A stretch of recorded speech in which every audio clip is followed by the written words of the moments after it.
When you do get distracted in prayer, what are you usually distracted by? The thoughts of what you have to do after prayer. Think about it.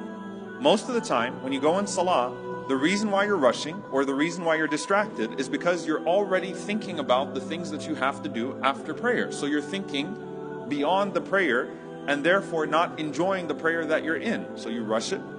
You're making these plans. You forget which rak'ah you're on all the time. You get lost in your surahs because you're not really there. You're going through the motions, but your mind is engaged in another activity, and the activity that your mind is engaged in is usually the worldly activity that will follow that prayer. So if you disengaged really quickly from something just to get the prayer out the way, you never really disengage that thing. You're just thinking about what you're going to do when you get back to that activity.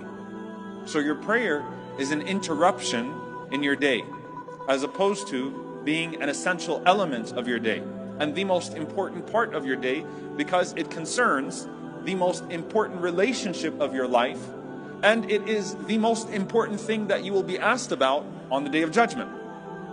But you are treating it like an interruption of your day, and usually you're not thinking about your food.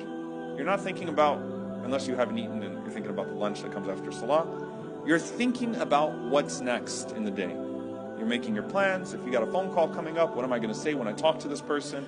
If you got a meeting, how am I going to prepare for that meeting? If you got some work to do, how am I going to get that work done? Your mind is thinking ahead of it, and the Prophet ﷺ gives you a very simple advice, and it's very efficient.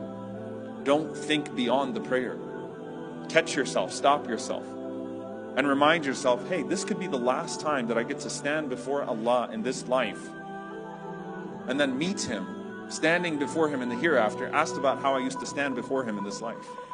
This is my last job interview with Allah, effectively. This is the last time that I'm going to have the opportunity to pray. The last time that I'm going to have the opportunity to get this right. And if it's the last time, and it's the first thing I get asked about in the akhirah, the hereafter, then I really, really need to focus and make this right. So mindfulness starts with recognizing what usually takes you away from mindfulness. Saying, you know what? Stop here. Salli salat al-muwaddi'. Pray as if it's your last prayer. Focus. There is no asr if I'm in dhuhr. There is no maghrib if I'm in asr. And so on and so forth. I cannot guarantee that I'll live to see the next time to say Allahu Akbar and to get into that prayer. So let me treat this prayer right and not think ahead of it. And by doing so, I'm also prioritizing the relationship with Allah over the relationship with everybody and everything else. Start with that.